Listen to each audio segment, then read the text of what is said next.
Hello, welcome to All of the Day. This is a classic format episode with Setzer and Derek.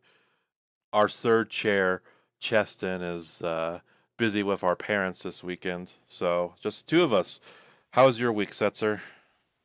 It was good. It was good. How about yours? It wasn't bad. I enjoyed my week off. Real quick, I feel like I need to address something from last week. In the story about the Blitz Bowl, the pulling my brother out of This the room again. thing. Yes. It should be noted that everyone was cheering me on to do what I did. I was pressured by a room full of teenage men to run it up the score on my brother. So it wasn't just me. We were all accomplices, no matter what anyone tries to claim. So there you go. Guilty as charged. What Yeah. can I say? Well, it was having a 10-year-old scream and gnash and a chest and go, get out, get out, get out. It was all worth it. So I've never seen anything like it before or since. it was a very unique experience. But I am not as big a jerk as it seems. Still a pretty big jerk, though. So, since I was absent last week, I will start with what I've been playing, since I have got 2 weeks of things to talk about. So, the first thing I want to discuss is Legend of Zelda Majora's Mask. It's been a very Nintendo couple of weeks for me.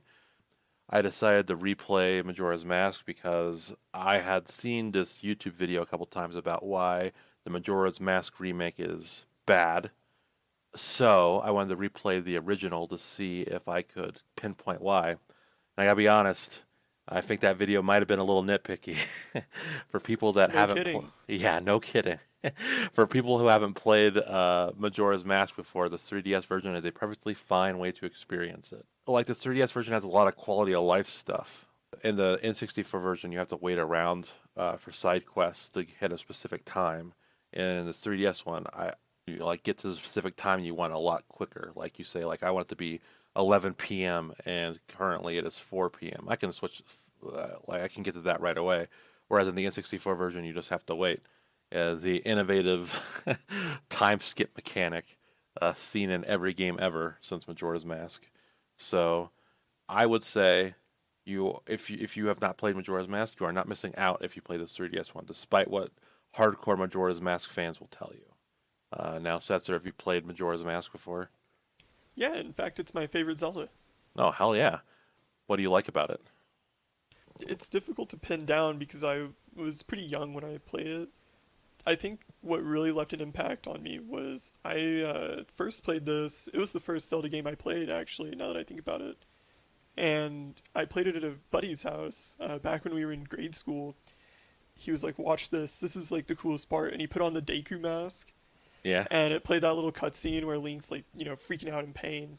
That set my expectation for the tone of Legend of Zelda as a whole, and I've definitely enjoyed other Zelda games since then. I went back and played Link to the Past, Ocarina. You know, I played a little bit of Skyward Sword. I played some Twilight Princess. I played Wind Waker, actually. That's another great one. That's probably my number two. None of them really stuck with me the way Majora's Mask did. I'm with you. Wind Waker is probably my second favorite overall as well. I also have a soft spot for Ocarina of Time.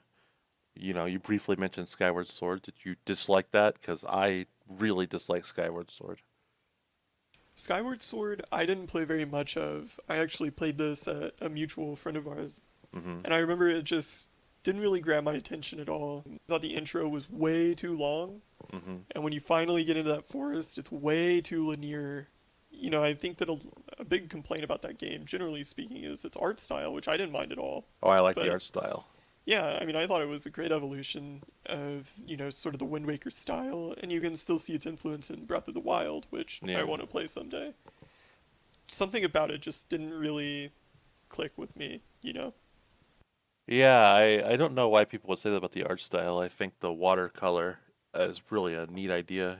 It feels like a fusion of Wind Waker and Twilight Princess. I think that's like the one good thing about it. But I respect what they were trying to do with like they were trying to make the overworld feel like a dungeon in itself, which is an interesting idea, but a very flawed execution. Well, it's a Wii game. You can't. I was thinking about this the other day. I was watching a video about Metroid Other M. Hmm. You know, all Wii games to me, I never owned a Wii, so keep that in mind. I never owned a Wii, but all Wii games to me kind of had the same quality about them, where they're just kind of like miniatures.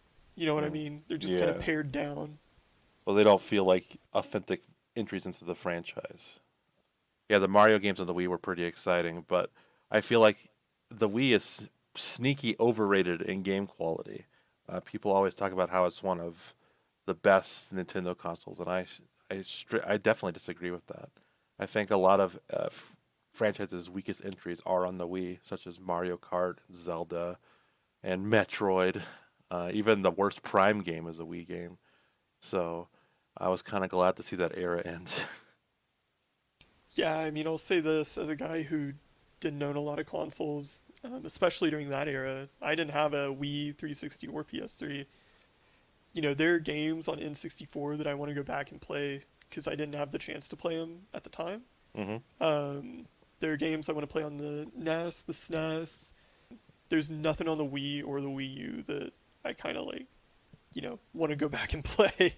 There's just nothing about either of those consoles that really interests me. Switch, on the other hand, like I said, Breath of the Wild, I want to play that someday. Daemon X Machina, before that came to Steam, that might have been like part of the puzzle for me, right, of Right. buying this console.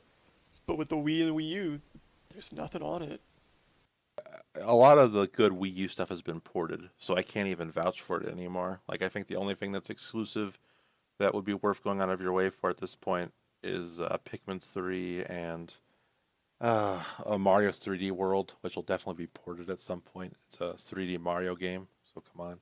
But otherwise, everything that was good on this Wii U is on the Switch now. Tokyo Mirage Sessions, which is a Shin Megami Tensei game, which we'll get into later, and Wonderful 101 both have been ported, so you got enough. You don't really need to go hunt out a Wii U. And even like if you wanted to like a cheap console to play Breath of the Wild on, Wii U's still cost like $250. So it's really just buy a Switch. So the other game I've been playing, I I am man enough to admit when I am wrong. And the you guys were totally right about Paper Mario and the EXP thing. Because the other game I've been playing is Paper Mario: The Origami King. I actually beat it last night, and I can say 100% sure the problems with that game have nothing to do with the EXP system. I would say Really? yes, the EXP. I was wrong. The EXP would not have added or subtracted from the experience. So how combat in that game works is you basically solve rotating block puzzles and you line up the enemies in order to strike them. And that's okay at first, but over a 20-hour game, it drags. Like at some point, I was like, I just don't want to fight anymore, guys. Like I'm tired of it. One of the Paper Mario Thousand Year Door early mechanics was like you have like an audience. You have like a bunch of toads that watch you and they cheer you on and throw stuff at the enemies. Well, they bring that back here, but you can bribe the audience and they'll like help solve the puzzle a little bit. So towards the end of the game, I was like, all right, I'm just gonna pay every single fight that gets you to solve this a little bit, and then speed it along. And they also offer, which I did not use because I'm a hardcore gamer, but they offer you basically a cheat that solves the puzzles for you, which basically means like, so if you're putting this in, you acknowledge that the combat can get a little draining. So why did you do this? Because I think combat, a turn-based style combat in an adventure game such as this is an interesting idea, but the system needs to be good, and I'm afraid the system in this game just wears on you after a while. That said, boss fights are a little different. You solve. It's a combination of these block puzzles combined with like arrow puzzles. Think like Viridian City Gem or whatever from the first Pokemon game, where you're sliding around the floor trying to get like to where you need to go. It's like that. Those are interesting. They're not bad, but it's just an interesting mechanic for a game. So, not a fan of that sort of thing, but everything else about the game is pretty nice. The story is very simplistic and cutesy. I won't get into it too much because Chesten is also playing the game and he barely even started, so I don't want to spoil things for him. But there are, I will say that I didn't really care about the overarching narrative. Like some origami guy overtakes the Mushroom Kingdom and you got to undo it. That's the basics of it.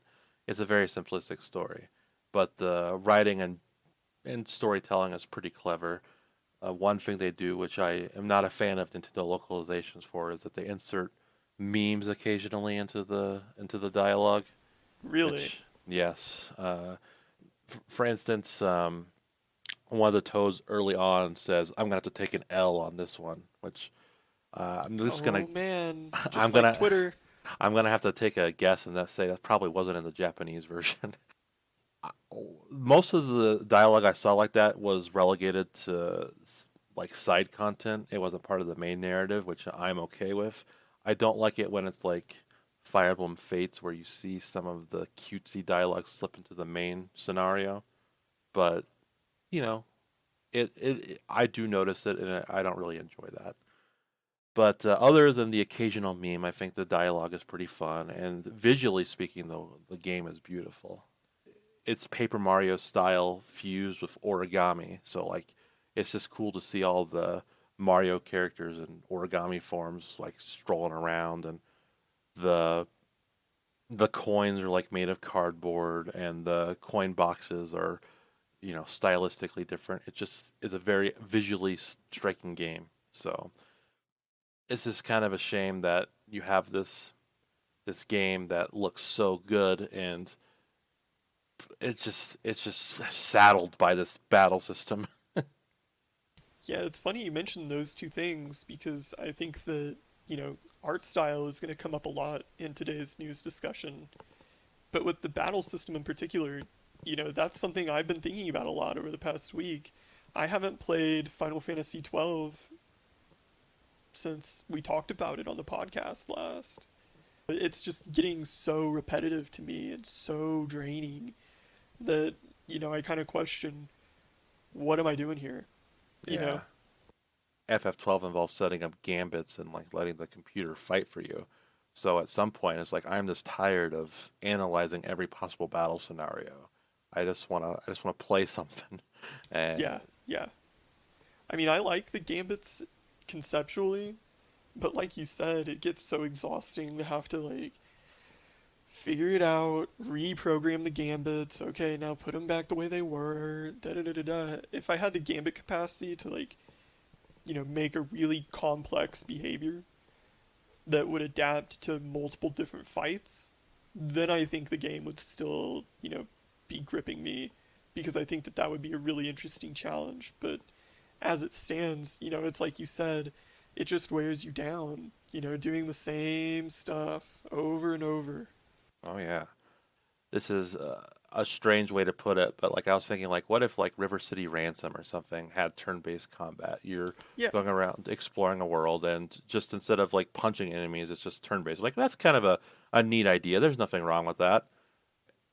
It's a damn shame because the world is really fun to explore and really interesting. It's just I was just so sick of spinning columns and lining enemies up by the end of it. But yeah, my Paper Mario thoughts are it's pretty good. It does everything well but play well. So if you want a visually interesting game, I would recommend it. But otherwise, I would say wait till it goes on sale.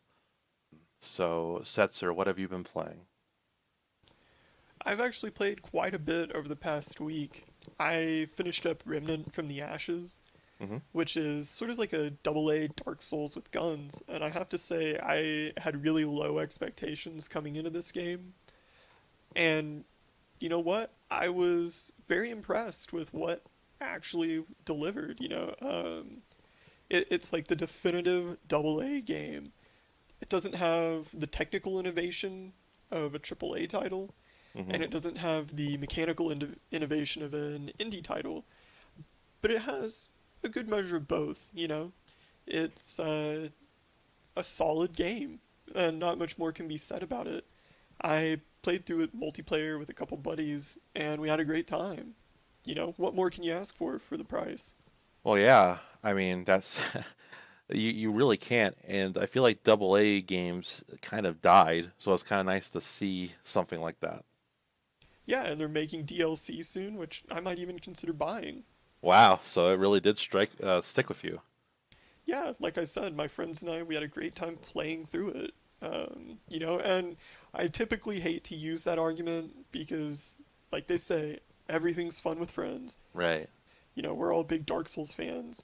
So it was just refreshing to kind of have more of a committed, coordinated multiplayer Dark Souls experience for once. Well, that's kind of nice. When you say like double A Souls on the surface, I'm like, oh God, not another freaking Yeah, Dark yeah. Souls wannabe. But I'm glad to hear that it's interesting. Yeah, I mean, I think that shifting the focus from melee weapons over to guns, there's definitely something lost in translation with that, but generally speaking, it's a very solid decision. The mechanics aren't as deep as Dark Souls, I would say, but it's fun. Yeah. Hey, that's all you can ask for. Right, and clearly the art designers knew what they were capable of accomplishing on their budget, and they really did make the best of that in a positive way. I respect that. Yeah, exactly. This is a game you can respect.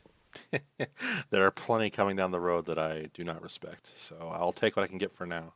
Right. I think we will get into that more in the news section. Another game I've been playing, Warframe.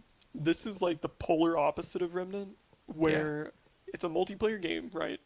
Hmm. And like Chesten and I talked about last week, it's the kind of game that I prefer to play with buddies just as a matter of course, because otherwise I wouldn't be playing the game at all. Right. And in Warframe, not even that's enough to save it for me. A little bit of background. I first played Warframe when it was in closed beta, and I hated it. I thought this was like the sloppiest game I'd seen in a while, and that was back when I was living in my college dorm of all places. And then a few years later, I want to say like 2014, 2015, somewhere around there, one of my buddies got me back into it, and I started playing it, and I thought, this game's really evolved a lot. This has really come together. This isn't so bad. And I had my fill, went on my way. I haven't really played it since, and I came back, and the game is like unrecognizable, and it's like, I wrote in our show notes, cataclysmically bad. I mean, I was falling asleep while trying to play this game because it's like, most of my time playing was spent doing chores like mining, fishing. They added the ability to like trap little animals, Oh. in these like big open world levels.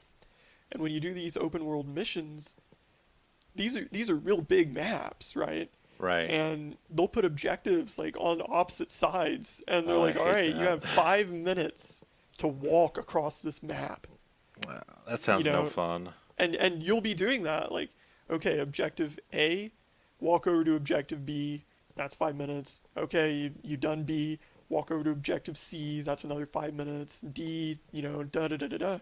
And it's like pure misery to play this because it's like, mining sucks, Yeah. fishing sucks. Like that's not why I'm playing this Space Ninja game, right? Oh. It's like it's totally lost its way in its mind. At least it's Um, free to play. People that really are in the Warframe are crazy into it. It's one of those games that you hear people unironically say it gets good like 100 hours in. yeah, yeah, That's not for me. same. A buddy and I were talking about this. My friend who, he's more into Warframe than I am, and I explained it's like, when I'm playing a video game, I want to have some damn fun, right? Like, where's the fun? And his logic was he likes to set little goals and, meet them, and he has a lot of fun, unlocking new stuff and collecting it, and knowing that he's making progress toward a goal. But I'm like the polar opposite. I want to be having some damn fun right now. Yeah, it's I gotta be in the I gotta be in the mood to do work like that. And if I know that I have to do like play 100 hours before I can start actually enjoying myself, I'm just gonna maybe move on. Yeah, I mean, these days there's so much other stuff I could do, like read a book, watch TV, watch a movie, play another game, work on my own hobby projects, stuff like that. And, imagine a book that was like, okay, you have to read 200 pages of lorem ipsum before you can read the next chapter, right? That's kind of how, a game like Warframe feels to me. Okay. So maybe we're just too smooth brained for the Warframe experience. Yeah, the experience, all right. So anything else? Yeah, I actually finished Ruiner, and I had a great time with the game. It's very, very stylish. It's one of the most stylish games I've played in a while.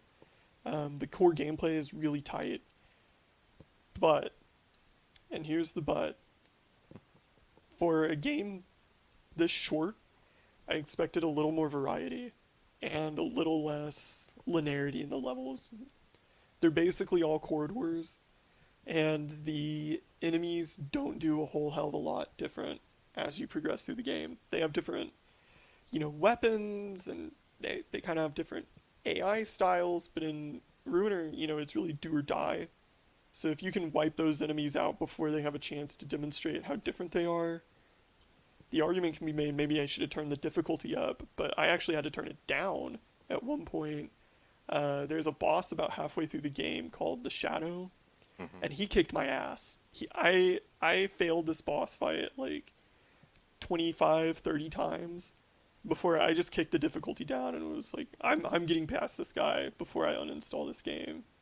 And Wow. yeah, I mean, it was like, and that was the only time that I really died more than once on an encounter was this one boss. I just could not figure it out for whatever reason. So it was that one boss. Yeah, yeah. I mean, he was the filter. Even the final boss is very easy compared to this one guy, this random shit slapper who just shows up and decides to ruin your day. But other than that, I really enjoyed the game for what it is. I'd be down for a Ruiner too. When I saw this on the docket, I thought it said Runner at first. Like, oh my god, did you play the Runner games? Yeah, What a Temple Runner, surprise! bro. I finally got that Kingdom Hearts game you were talking Oh about. hell yeah! Finally. I also beat a Medieval in Dusk, Yeah. and you know these games are throwbacks. There's not a whole lot to say about them, but they are instant classics. Even if you aren't normally into FPS games, give these a shot. They are wonderful games. I I think I can understand why most people seem to prefer Dusk between the two, but personally, I think I had a lot more fun playing a Medieval. Dusk is mechanically tighter, but the graphics, the sound, the music, the atmosphere of a Medieval just really struck a chord with me. Great games. Isn't Dusk the one modeled after Doom? Is a medieval like Quake or? I would say that Dusk is more Quake, Unreal. It's more like gory body horror, cybernetics kind of stuff.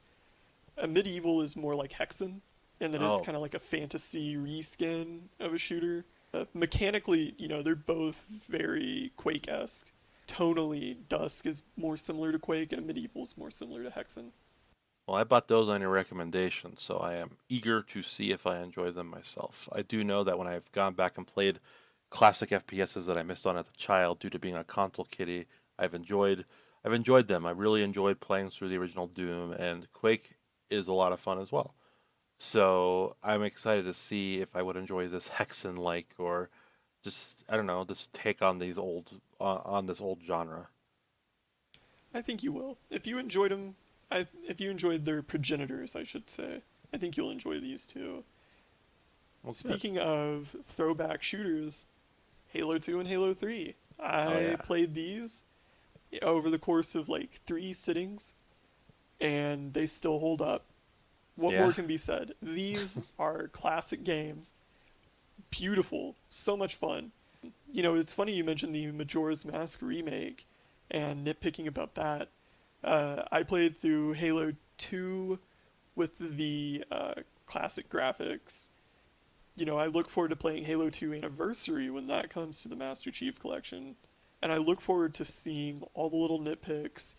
Oh, well, in original Halo 2, this was like this. Because I really missed out on that because I don't have an Xbone. Out of curiosity, did you ever play Halo? Yeah, I did. I actually bought the original Xbox based on word of mouth about Halo 1, and then I got Halo 2 and 3 at launch. I actually beat Halo 3 on Legendary solo, but the experience was so troublesome that I blame my just uninterest in shooters on that specific run. Um, Really? yeah, Ruined the whole genre for you. for sure. Well, because I don't know, there's like a couple levels in Halo 3 where the snipers are just so ridiculously good that you take like one step and you're dead. It's crazy. And then there's also like the penultimate level in Halo 3 where you're going through this like weird uh, I don't know, like digestive tract. This is a weird alien environment, and I remember Mm-hmm. thinking that was really unfun. So on Yeah, Legendary anyway. So I was actually thinking that as I was playing it just yesterday. Those levels are definitely, well, I think it's just one level, but yeah, the part where you go through the infested high charity is just awful. I really hated that part too. I don't play a lot of multiplayer anymore, just because I realize my weaknesses, and especially in shooters, is that my reaction time is lacking. So when I look at Halo, I generally judge on the single player, which is, when you're in a shooter, that's a little unfair, but that's just what I do. And as a result, I Halo One's campaign never really did it for me, just because of all the looping environments and stuff. I will say that when you were talking about the remake of Halo 2 and how you played with the original graphics, when I have the option to play Halo 1, I vastly prefer the original graphics. I think Mm-hmm. there's more character to them, which sounds like such an old person thing to say. But when I like play with the upgraded graphics, like, well, this just looks like a modern shooter to me. But something about the simplistic backgrounds of Halo 1 just puts me in a place, you know? The upgraded CE graphics just look so overwrought to me, Yeah. so over designed. Whereas, the original Halo graphics are very clear and very to the point, despite their, draw distance limitations. I think in that regard, a medieval is the best of both worlds, where it has these really clear, crispy retro graphics, but with a lot of modern lighting and draw effects. It comes together really great. The point I think I was gonna get to eventually, I don't, is that I feel like the best Halo based on the campaign might be two. Yeah, I agree. I think that two's campaign is probably my favorite. Uh, one's campaign is great for what it is. Mm-hmm. Um, three's campaign is a lot of fun and has its moments, but two's campaign is pretty much sublime. Well, it did the character switching before Last of Us Part Two made it cool. Oh yeah, that's right. I There's a remember little that. game design heritage there. Yeah, that's right. I remember that being a big deal too. Uh, Playing as, what is it, the Arbiter? Hmm. Yeah, I remember that being kind of a surprise because the Covenant hated bad guys from the first one. You're controlling part of them, so Yeah, I actually loved that as a kid. I always thought, even back in CE, I really liked all the Covenant like weapons and vehicles, and thought the Covenant alien designs were really cool. So in Halo 2, when they gave me the chance to play as Arbiter, I was all over it. yeah. I mean, I when you think about cool character swapping twists, that and Metal Gear Solid 2 come to mind. So, Hmm. and everything else better left to history, I suppose. Well, I guess since we're talking about Halo, we might as well move on to the news here because we got more Halo news. There was an Xbox conference on July 23rd that detailed the next generation of games, and as Setzer predicted, it's pretty much just Halo. There's some other stuff there, but the main takeaway was Halo. And I'm not the biggest Halo fan, as we just got done discussing, but the one takeaway I had with Halo is that it looked pretty shoddy graphically speaking for what's supposed to be like the big benchmark Xbox game, you know? It's a complex situation. Generally speaking, with the other titles that were showcased, I was pretty disappointed that 12 teraflops or whatever they're whatever bullshit numbers they're throwing out just means like prettier graphics and not a lot of gameplay innovation. So on the one hand, it looks kind of bad if I say Halo Infinite looks bad, Hmm. but on the other, I'm really not seeing a lot of gameplay innovation to make up for that. I appreciate that they're trying to sell this as a huge open world, but that remains to be seen. I wrote that I'm afraid this is going to turn into Far Cry Halo, or it's going to turn into like an Ubisoft open world where, Well, that would be the death of Halo.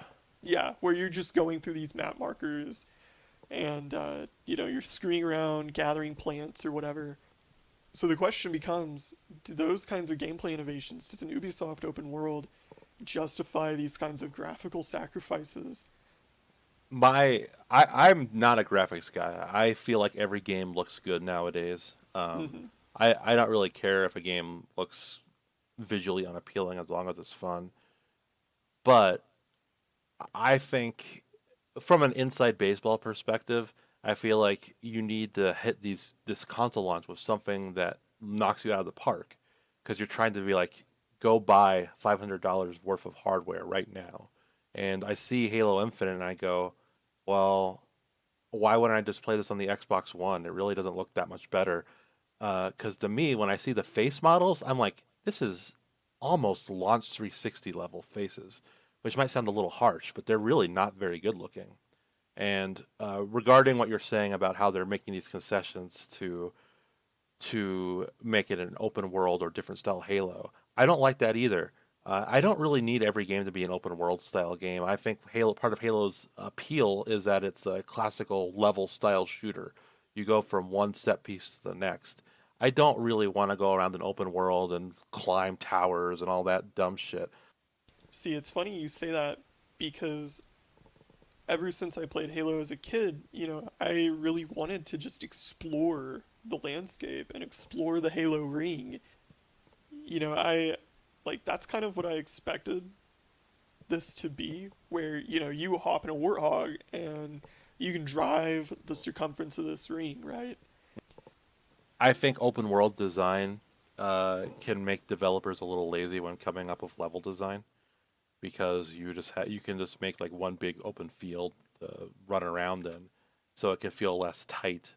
And I like when a level designer is like excellent at their craft when a level's really well designed. So I that's what I'm kind of missing out on as far as this open world stuff. Like I love Metal Gear Solid 5, but if I look at it in a map design standpoint compared to 3, I don't know, like it just feels less interesting to move through the world even though I think Metal Gear Solid 5 is really fun. It's missing that level design aspect. Yeah, I get what you're saying, and I think that there's definitely a time and a place for that kind of game. We both talked at length about our disdain for the open world fad, but as I was a kid, and even just the other day when I was replaying Halo 2 and Halo 3, I really wanted to just drive around the Halo. I really wanted to just get in a Warthog and drive around the circumference of this ring and just see these landscapes and see all the little nooks and crannies out there. And, that to me, I think that that's a compelling vision, and I can understand why 343 would want to go in that direction. But that remains to be seen if that's what's going to happen in Halo Infinite.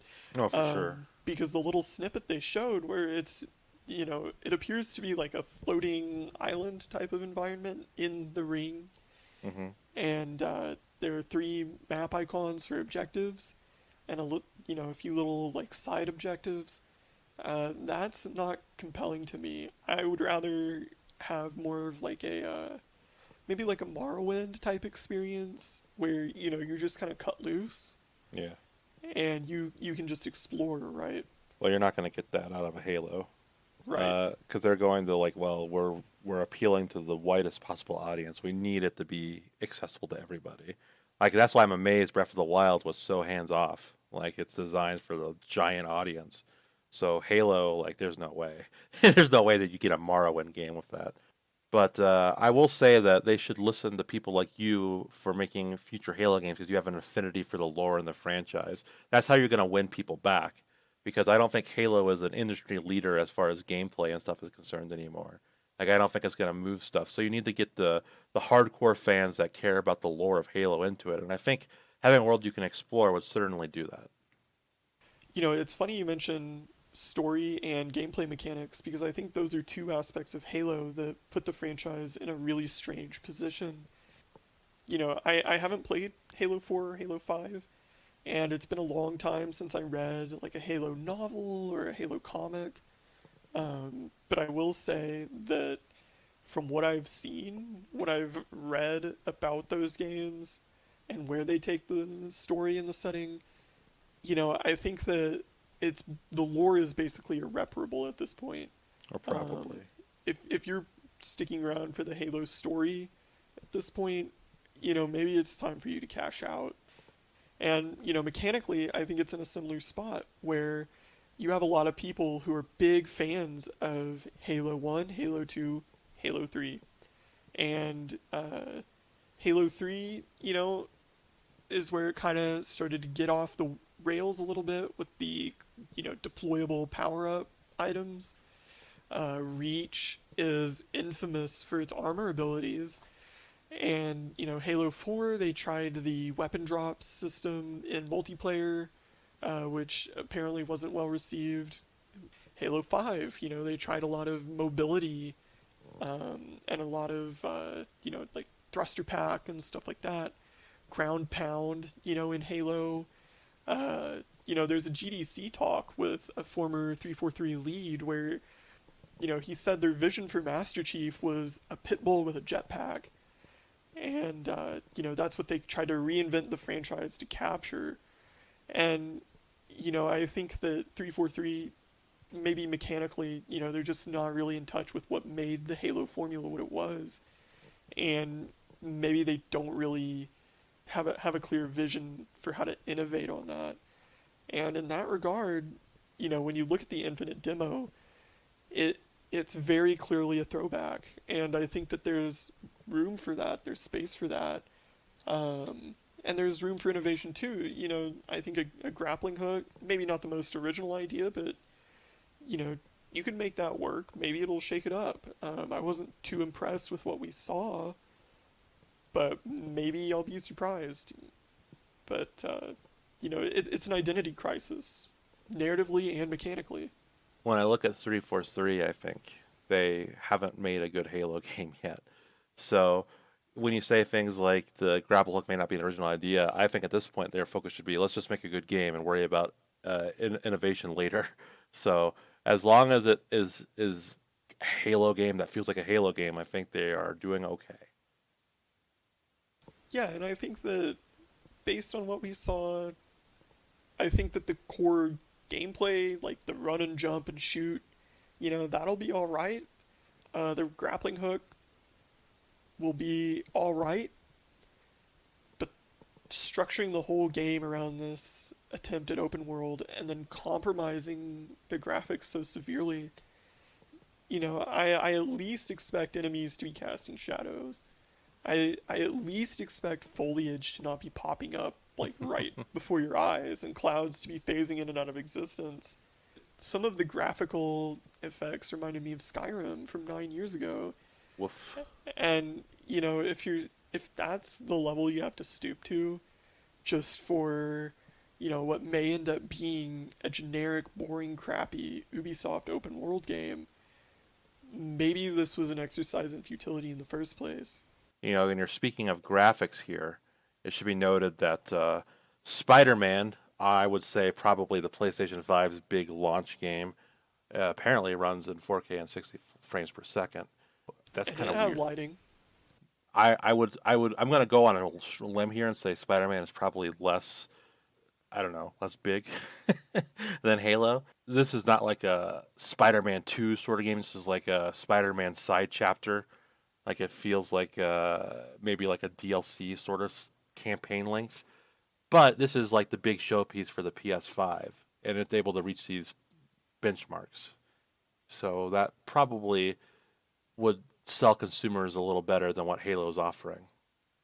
Yeah, I mean, if people are having fun with Spider-Man on PS5 and it looks good versus Halo Infinite where people aren't enjoying the open world and it looks bad, what have you really gained from this? Yeah, exactly. I mean, as I said, like you look at Halo and it's like, why do I need a new console to experience this? I just go buy an Xbox One for like $150, play Halo, or play on a toaster PC. I mean, it doesn't look like it requires a beast to run. So I would say this one maybe should have been worked out a little bit harder. As I was reading through, some of the reactions this morning, the amount of excuse making and hand wringing about how this game will actually be good despite indications to the contrary. You know what that reminds me of? Hmm. Anthem. Oh yeah. And that's never a good Oh sign. no. uh. Did you see they started teasing their Anthem 2.0 mega blowout patch? Oh, good luck. But no, I did not see that. Yeah, they started posting some concept art. Oh baby, Oh boy. it's You heating know. up. You know. It's I coming think out of the that microwave. uh, that's one of those things that I think Anthem's so damaged they should just drop it. This, you're not Yeah, gonna get tattoo people in. damaged on its forehead and Yeah. drop that shit like Yeah. Suicide Squad. Exactly. It's just like forget about it. Like you know, you can get away with having a completely broken game and relaunching it if you're a big brand like Final Fantasy 14 was, because people want to see Final Fantasy 14 succeed. But who gives a shit about Anthem? No one's gonna be like, ah, let's go back. It's a new IP, and it's like this is not an IP worth saving. Yeah, Like it the failed. Move suits look on. so goofy. The world, like as you play the game, pay special attention to like the world, the setting, the lore, the characters in there, what they have to say about it, and just how bad, like how conceptually boring and generic and forgettable it is. And then tell me this IP is worth resuscitating. So moving on, this one has a pretty sweet art style, but a theme with these trailers is we don't really know much about it. But what I wrote about Sable is that it is visually striking and it kind of looks like Breath of the Wild.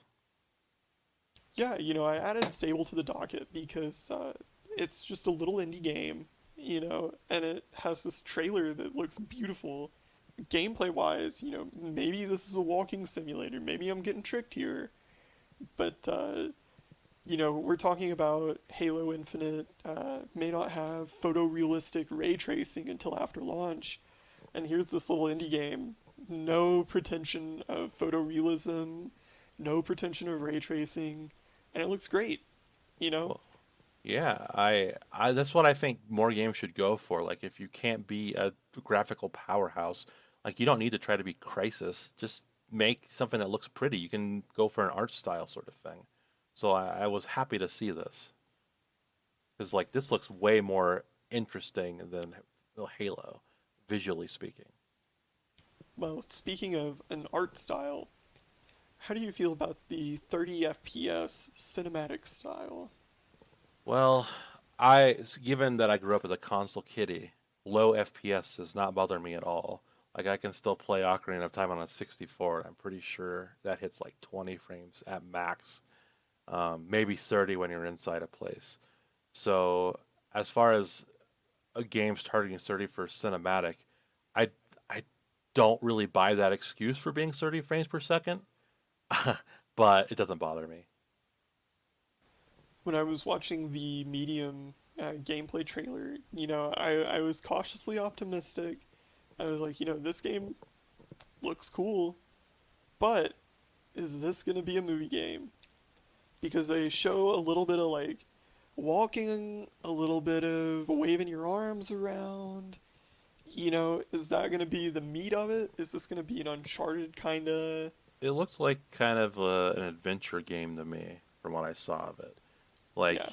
you're going around pixel hunting essentially. But I mean, I don't know. Like the mechanic of the spirit world and the real world kind of reminded me of an old Zelda game, Oracle of Ages, where you would do things in the past and it would impact what you see in the future. Whereas in this game, it's you do something in the spirit world and it impacts the real world. It's a cool idea, but as you will see going forward, a trend is we don't know much about it. It's just they show a concept and you can assume. But yeah, I think a recurring theme for next gen reveals has been here's what it might look like graphically. What it plays like, well, you'll find out later. Yeah, don't worry You about that know? for now. It's Yeah. what you care about is the graphics, right? You're buying these big consoles.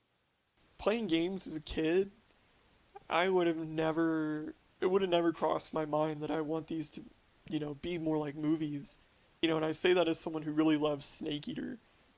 Like I don't really get the whole obsession with these protracted movie games. Well, yeah, I feel like this is a case, maybe, this is just my projection, that a lot of producers really had visions of being in Hollywood and couldn't make it work for one reason or another. So they're trying to chase it through the video game medium. And I feel like you can pursue storytelling in video games in a lot of different ways. And tying yourself down to cinematic style storytelling is kind of restrictive. That's something we're gonna see in a lot of the graphic showcase games. Stalker 2, it looks like it's in engine, but it's not in gameplay. Hellblade 2, you probably have a pretty good idea of how that game's going to play based on the Bad. original, but they're not going to show you. Avowed, Fable, literally just cinematics. For Stalker 2 and Hellblade 2, I was just like, well, I guess they just assume you think it's going to play like the original. Was Stalker like a big hit? I remember it being an internet sensation, but I don't remember it being like a big deal. Am I crazy? I've never played it, but I think that it's firmly in the cult classic category now. Okay, and I did not like Hellblade 1, so anything about Hellblade 2, I was like, nah, forget that, don't care. Hellblade is made by Ninja Theory, which I think is probably the single most overrated developer ever. I don't think they've made a single game I would consider high quality. They came onto the map with Heavenly Sword on the PS3, which is a neat proof of concept game, but it was bad. And then they obviously infamously made DMC Devil May Cry, which was, no matter what some people may tell you, it is not a Devil May Cry game. More from them, I'm not really interested, but we'll see. Other games that were shown off either in trailer form or at this Xbox show, we had Psychonauts 2. I believe it started life as a Fig game, and Tim Schafer sucks at budgeting, as told to us by everyone he's ever worked with. And eventually, this has become, I believe, an Xbox exclusive game. So I think Psychonauts 2 has been in development for probably 4 or 5 years. And my thoughts on this are, does anyone care anymore? Um, if you go back and play Psychonauts 1, I feel it has a very Invader Zim style sense of humor, which was fine for the time. It came out, I think, in the early 2000s, but it is 2020. I don't know if you've seen Invader Zim or Psychonauts 1, but that humor does not necessarily age well. And when I see Psychonauts 2, I'm like, uh, I like the original, okay, I guess, but I have no interest in this. Enough time has passed. I just don't care anymore. Yeah, I think Psychonauts 1, again, haven't played it, but the place it seems to occupy is kind of a cult classic. Mm-hmm. And, I think the cultural moment for Psychonauts 2 is long past. The iron is no longer hot. Right. It's And, not. It's not a franchise that you can bring back that people have like reverence for. It's not gonna be like right, like a series like F-Zero can take a decade-long nap, and people are like, oh shit, yeah, F-Zero. But Psychonauts, come on, Yeah, I think that, when you're talking about F-Zero, I mean, that's a racing game. right? That's kind of timeless. The kind of collectathon platformer kind of game like Psychonauts is, other than Mario, pretty much dead these days. Right. Which I enjoy platformers. I will play them out of principle, but I just it just seems like so much has been made about this game from I did to just release it already. it's it's time. It's been in development way too long. Brutal Legend was dumped because of how long it took and how expensive it was to make. So I mean, eventually, Tim, you got to work with your budget. Yeah, I seem to recall they kickstarted that adventure game. Um, Broken Legacy or yes, Broken Age, yes, I should Broken say. Egg, something like that. And that was way over budget, way overdue, and ended up, getting a pretty lukewarm reception. I don't see any reason Psychonauts 2 would be any different. No, Um, I imagine the people that care about Psychonauts 1, all of them in their 40s now, will yeah, enjoy it. yep. But you're not going to create any new Psychonauts fans off of this. Just not. No one cares. Speaking of your penchant for platformers, however, I did add Ballin Wonderworld to Ballin. this list. It is a very ballin game, I will say. I when I saw it, it reminded me of like a GameCube era platformer. That's what it looked like to me. It kind Yeah, of looked like Billy Hatcher in aesthetic, which isn't. Billy Hatcher's not a great game. People with like nostalgia goggles will try to pretend it was, but it's not. That said, I love that era platformer, so I am very interested to try it. It looks like it's taking inspiration from Mario Odyssey in a few places, which is fine because I know you don't have a Switch, but I love Mario Odyssey. I think it was a good twist on the Mario formula. So I am interested to try it. It looks very interesting to me. I'll take your word for it because I'm never gonna play this one. You bastard. But understandable. Echo Generation. It looks like it's taking inspiration from Earthbound, kind of, and like the real Mm-hmm. world with JRPG style gameplay. But there are so many damn Earthbound likes these days. Like Undertale's the most famous one. That it feels like every indie developer has taken inspiration from it. So to make it stand out to me, there has to be a little more to it. And I did not like the art style enough where I'm like, I'm gonna wait to see what people think about this one. Maybe it'll be another Yeek. Maybe it'll be another Earthbound for you. Oh, I forgot about Y2K. Yeah, Yeek. Uh, yes, oh, that looked pretty rough. It always did, but I mean, obviously Earthbound was an inspirational game. People keep making their indie Earthbounds, so I think Lisa is another one of those that really caught on. So I'm Mm-hmm. interested to see the final product, but visually speaking, it does not speak to me. Next on our endless docket of trailers, we have Everwild, which I have wrote down. It is a rare game, so immediately that will get old people like me interested. But I also wrote it has cool visuals, but it literally could be anything. Yeah, I watching the trailer. I was like, dang, this looks really beautiful. Where's the gameplay? Yeah, exactly. It Where's could the be video game? anything. It could You know, be it could be like a Minecraft. Like you literally just don't know. It could yeah. be anything. Well, I So read an interview and they were like, we're still prototyping a lot of different gameplay variations and stuff so like why that. And it's show like, it? they don't even know how the game's gonna play, but they're, showing off this trailer. Oh yeah. Um, I think Microsoft was like, hey, we need to show some first party shit. Rare people will be talking because you're rare. Put something out there, and that's what they did. and make it pretty. Yeah, and they did. It looks pretty, but it could be anything. Same with we've talked about it briefly. Fable. I mean, it's a Fable game, but we don't know anything about it. This could be anything. Yeah, I mean, this is another case, Fable, where is this IP worth resurrecting? Does anyone care about Fable at this point? I know I played Fable 1. We talked about playing Fable 1 back in the day, but uh, like after Fable 2 and Fable 3, this IP was kind of a joke to me. I think that's the logic behind just calling it Fable. They're hoping to bring in new blood, is my only assumption, because when you say like you're announcing a new Fable game, it only appeals to old people like me. Like, oh shit, yeah, more game I played on the original Xbox. But like you're if you're wanting to appeal to like 20 somethings, they're gonna be like, Fable? You mean like that Connect game, or more likely Exactly. Fable? What the hell's that? Like, you got to show me more if you're gonna like resurrect something. I've learned from Metroid Prime 4, like you can't just show me a screenshot and just be like, get excited. It's not gonna work. Sorry. Um, Before we get to the Nintendo Direct, the extremely big news from this week. One other thing is that they swear to God they're working on Dragon Age 4.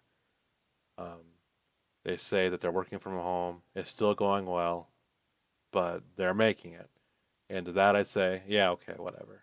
Show me something from it. Exactly. In this case, they don't even have a trailer and they're telling you, It's like we're this, on it. We're we making it. swear, we Keep your swear. promise. Please pay attention to us. We don't have a trailer or anything to show for it, but Our we are franchise isn't working. dead. Yeah, yeah. I mean, just I get that you don't want to show something that's unfinished, especially given the backlash to Halo Infinite. Um, but at that point, why did you announce it so early? Right. Like this feels like a game I shouldn't even know exists yet. Like Exactly. 20, I understand the Dragon Age fans. Like my wife is always talking about how long it's been since the last Dragon Age, but it's nice to know that it exists. But if you've got nothing to show, it might as well not exist. To me, this game might as well just be text on a document, as far as what we've seen. Yeah, just like Bethesda's games they announced last year, year Two before that. years ago, Yeah, Starbound and Elder Scrolls 6. seen nothing Why from them even since. bother? Yeah, Why especially even because bother? I'm pretty sure Starbound comes out before Elder Scrolls 6. So Yeah, as far as I know, Elder Scrolls 6 is literally just a title screen so far. I mean, I'm thinking it's got to be at least 6 years out still. At least, and that's maybe even being generous, because Starbound is probably going to have its own little lifespan with DLC and stuff, and they're not going to release a new Elder Scrolls to compete with that. So, Right. whew, so dark times if you're in the WRPGs, I'm afraid, or legacy ones anyway. But as I tease to, it is time to talk about the Nintendo Direct. Something that Nintendo said was going to be 8 minutes long. Something they called the Direct Mini. Something that they said would only talk about games that had already been revealed. And yet people online were bitching about how there was no new F Zero, no new Chibi Robo, no new Fire Emblem. It just made me realize that Nintendo fans online might be kind of dumb. Uh, there was nothing about this advertised as a big deal. You're It only was, just now realizing? yeah, I know. It took me a while, right? As a result of these things that have already been revealed, they could finally get back to a game revealed during the very first Switch Nintendo Direct that I remember, Shin Megami Tensei 5, a game that was joked about might as well not even exist. This is another case of we know absolutely nothing about it, so it's more of a footnote. But it is nice to know that they're still making it. That was a game I was like, did they silently cancel this? Here's a spoiler of what Shin Megami Tensei 5 will play like. It'll play like Shin Megami Tensei, Japanese RPG. It'll probably have spanning dungeons. That's really all you need to know. Really? That's all you have to say? There's not much you can I say about it. expected you to, gush about a Phallus game. Well, as we've mentioned with other trailers in this category, they have shown nothing. We have seen a main character. She has eyeliner. That's all I know about her. She's got black hair. She's reading a book, I think. So I guess we know she's literate. She's a woman. That's all we know. See, that's more like it. Yeah. So hey, well that's right. All you need is a female protagonist, baby. But again, this could be. We just don't know. It could be anything. This could just be like a side character. Who can say? They also revealed Shin Megami Tensei 3 Nocturne getting an HD port. This is one of those. Uh, you're a hardcore gamer if you've played, SMT3, and you've got some cred, so you can finally join with those people if you want. That game is really good. It's quite hard for a JRPG.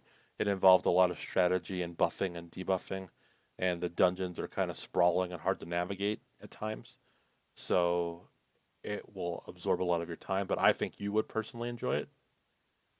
But, it's obviously for people that want a new Kirby game or F Zero or something. They're not going to give a shit about that. But I'm excited. As I knew you would be. As soon Yes. as I saw that trailer pop up in my YouTube recommendations, I was like, oh, Derek's gonna love this one. And I am down. I'm down. I have a very douchey PS2 game collection. It's all like the obscure hits that later became like big hits, like God Hand and Gungrave and all these zany and all the Xenosagas. Um, but and Nocturne is one of those that I own, so I'm excited for more people to get to play it. And at least that one you can know what it's like because you can just look up old Nocturne trailer footage. But yeah, I'm excited for more people to play it. I'm excited for and since it's coming out of everything. I'm excited for you to play it eventually, one of these years. So Do you think as they keep making these sort of remakes and re-releases, they'll start recycling the trailers too? Well, they you don't need should. a new trailer. You already know what it's about. You don't need a gameplay demo. You already know how it plays. I am stunned they haven't recycled trailers already. Like, are you telling me like Halo Infinite shouldn't use the Believe campaign again? Just recycle that. You get all the old boomers talking You've about already it. got the footage. Yeah, just do it. Why not? Who cares? That would get people talking at least. We're finally done with trailers. We're out of there. Let's talk about an old game that's been released for a while, leaving Steam for Epic, Rocket League. How do you feel about this sort of thing? Me personally, I have no intention of ever using the Epic Game Store. Um, you know, I've once or twice been hornswoggled into using alternatives to Steam, and I've never really been happy about it. I understand the argument about storefront competition, and I think that, Valve really does need a run for their money to get them motivated to improve Steam again. That being said, EGS is just too primitive in a lot of respects, and they have a lot of Chinese money involved, which I don't trust. And in this case, with Rocket League, it's kind of like, how much did they pay you to Well, make this yeah. decision? It's just so baffling to me that there's going to be like two Rocket League communities, those who launch via Steam and those who do not. I think they said in their press release that there will be crossplay between Steam players and Epic players. So it doesn't really, affect the community in that regard. But I just think it's strange to be like, you're grandfathered into how you can play the game. Imagine if they were like, okay, you can play this Xbox game on the original 2013 Xbone, but you can't play it on the Xbone X, right? Hmm. Something like that. It would be absurd. Like the fact that they have to go out of their way to clarify that we're not gating people playing on the same platform is strange. I also think it is profoundly stupid to have like unless like it's publisher specific. Like I think it's okay for Blizzard or whatever to have sell their own games on their own platform. But for Epic, like having exclusives to your platform from third parties seems silly to me. It seems anti-consumer because I just want to buy what I want on the platform I want to. I don't see why PC needs to gate things off. Like they're not consoles. You don't have Xbox exclusives, or you don't have to deal with that sort of stuff. Yeah, I mean, the reality is, without that kind of exclusive bargaining power, Epic Games Store would have been dead already. Good. It doesn't need to exist if it doesn't have anything to set it apart. Exactly. Like I said, I think Steam needs and deserves competition. But the fact is, it really has become the de facto place to play PC games for almost a decade now. Right. And in the same way that you wouldn't really see someone competing with, say, Microsoft to certify Xbox games, like you don't have Xbox exclusives that aren't in some way licensed by Microsoft. Steam has become so pervasive on PC that it's in the same position now. And the idea, even I think publisher exclusive storefronts annoy me even more because it's like, generally speaking, there's only one game that I might be interested in.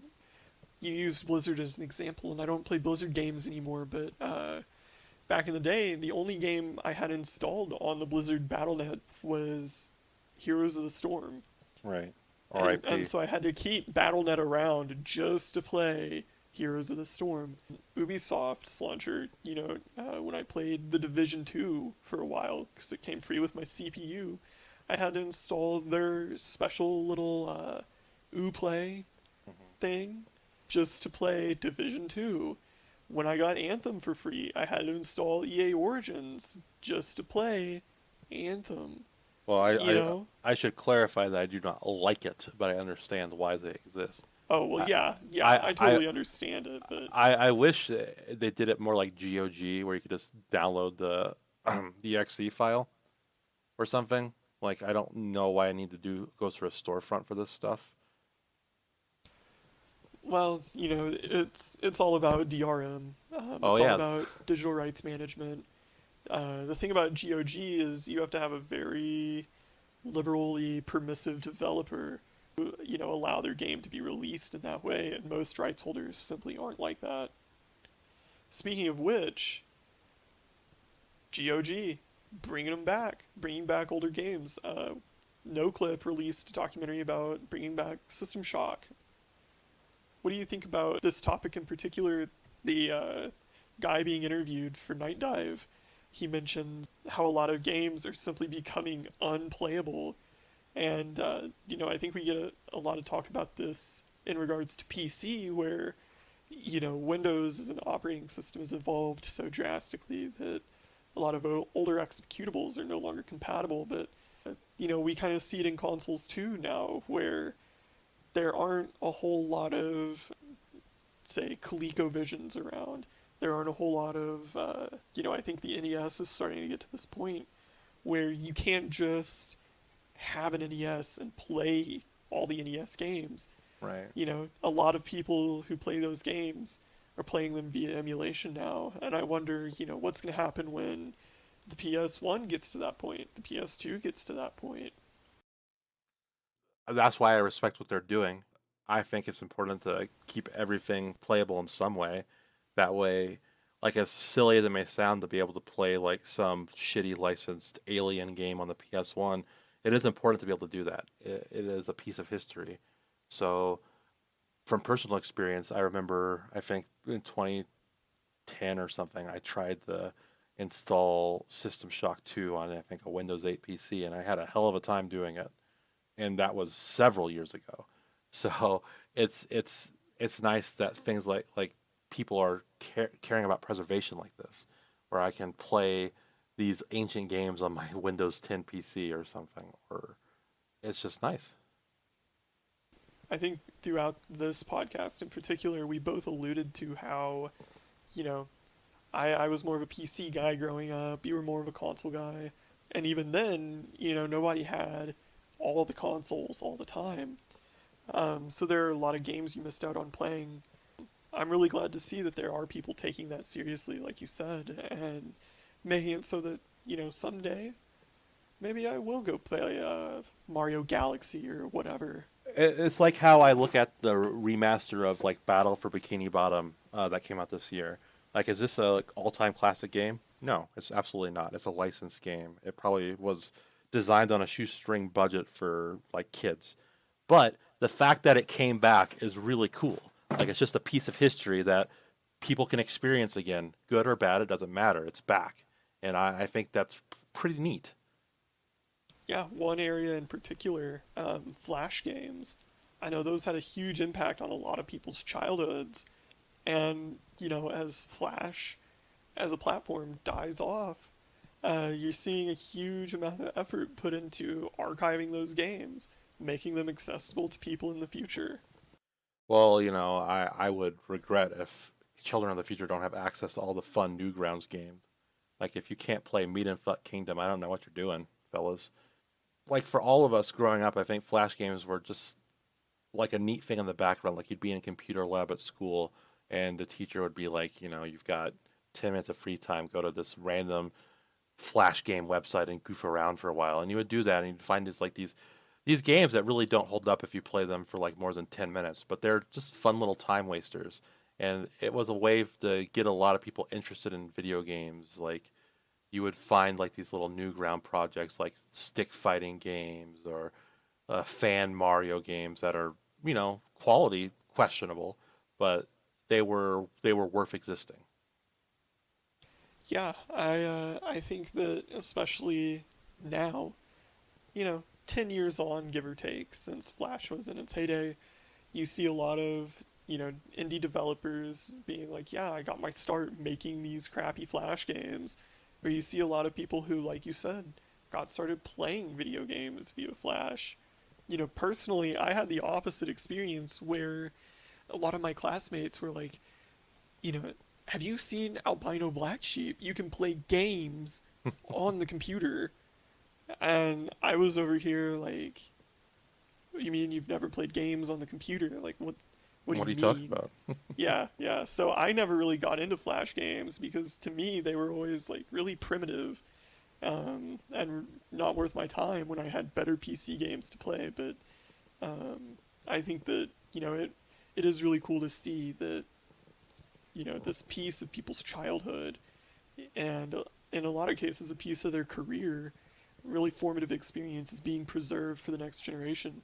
Well, I will say, like, it was very accessible. Like, if you had a web browser that had Flash, you could play most anything, and it was also, ease of entry. Like, they were free.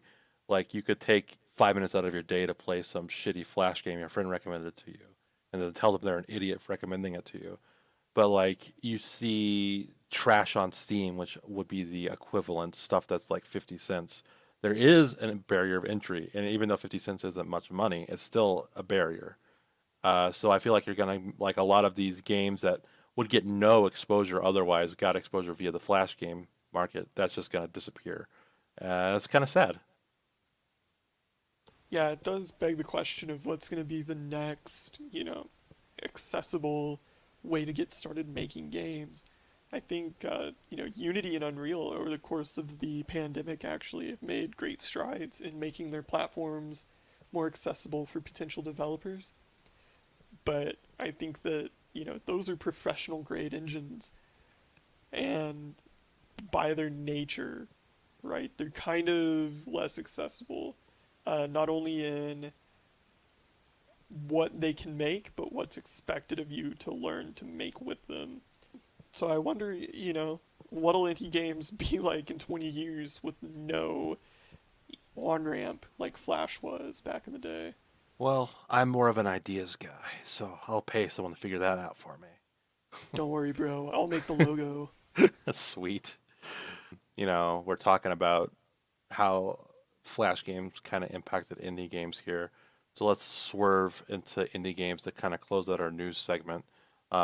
A couple weeks ago, when we had our big Paper Mario discussion, Chesten brought up a game called Bug Fable. That's basically Paper Mario for people that don't want to play Paper Mario, and I kind of shushed him away because of what people like about Paper Mario is the characters in the Mario world.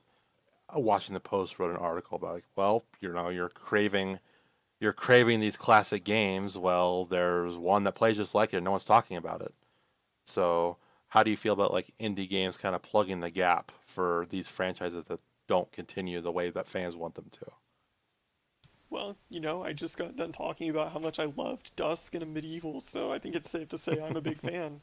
Yeah, for sure. I mean, it's filling a desire. Like, a big company might not have the same idea for a franchise's future as the fan base. So it's kind of nice to see like passing of the torch in that way, because you're probably never going to see a Paper Mario like sells in your door again, because that's just not what they're into. Now, as I said, I don't think a game like Bug Fable will ever catch on because part of the appeal of Paper Mario is the Mario aesthetic. You're going into, like, yes, Bug Fable has got this really cute art style.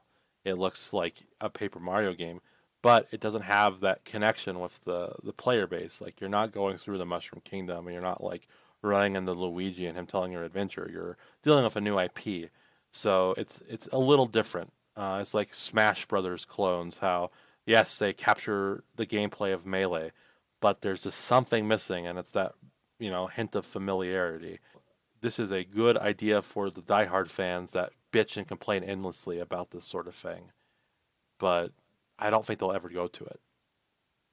Yeah, I mean, I think that in your case, you're talking about Paper Mario in particular, and you're talking about die-hard fans. And yeah, I think there definitely is a segment of the population that's always gonna be like, I need my Mario characters, I need my Mario world.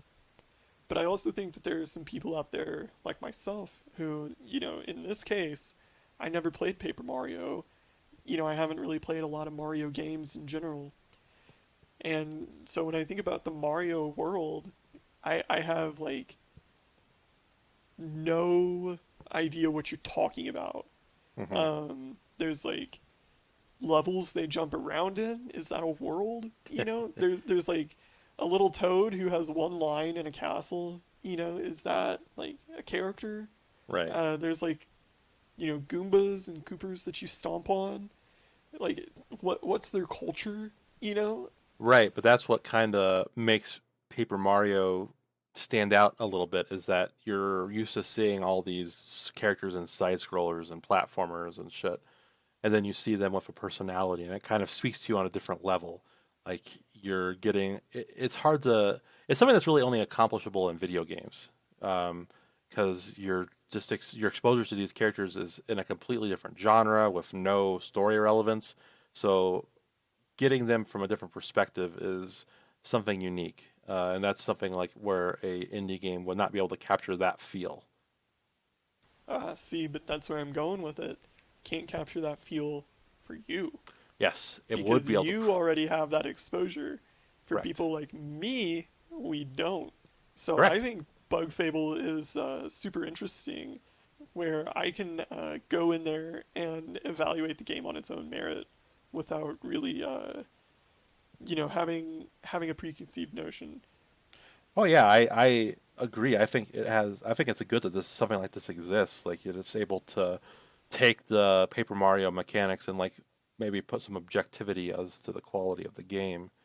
I'm glad something like this is out there because it's one of those things where the fans can put up or shut up. Like, well, you wanted this, so why don't you try this instead of complaining?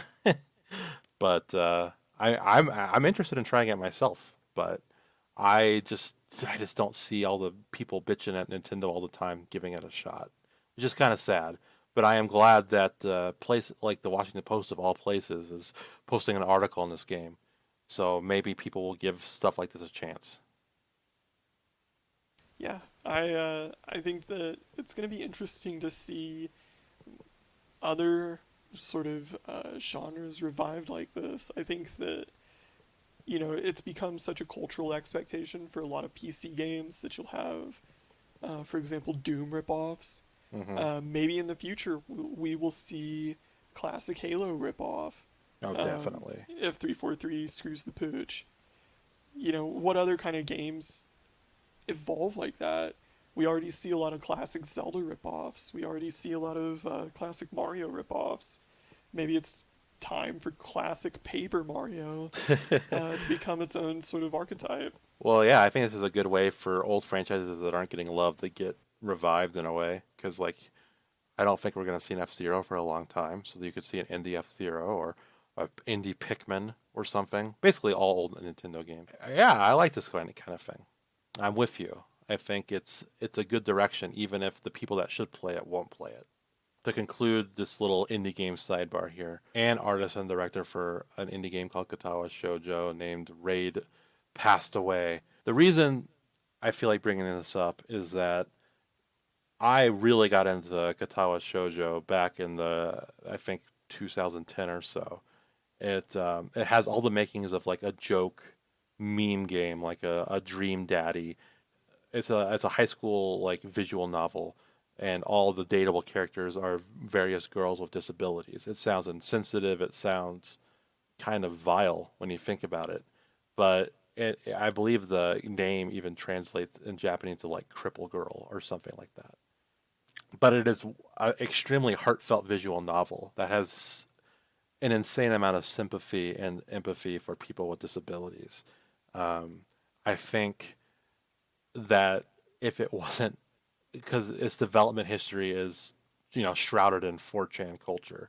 I believe the studio that made it is even called like Four Clover Studio, a reference to 4chan in general. So it was never going to get like major traction.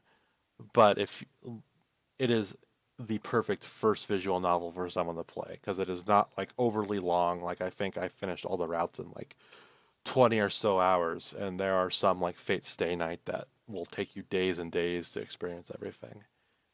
It was a very sincere game that had all the makings of something that could have just been a joke. And I think that if you are bored, you should give it a try. Just a couple minutes. If it's not for you, it's not for you. But I really enjoy it. Yeah, I personally I've never played Katawa Shoujo or any VN for that matter, so maybe I'll give this one a shot. Yeah, it's a very good. I would say it is a very good entry level VN because the hardcore people into it will say like it's not Japanese made, so it's not authentic, which is bullshit. I don't buy that argument. Even as a giant weeb, I think any genre should be made by could be made by any person. Just get ready to read, as I will say. It's very reading heavy. It had a very like it made me like cry a couple times. It made me think about life in certain ways. But I was also in a different place in my life, so I don't even know if it would hit anymore. I'm just saying, for when I played it, it meant something to me, and so as a result, I wish this person the best in the afterlife. It's a shame, Yeah, yeah, always a shame when you see a really passionate creator pass away. right?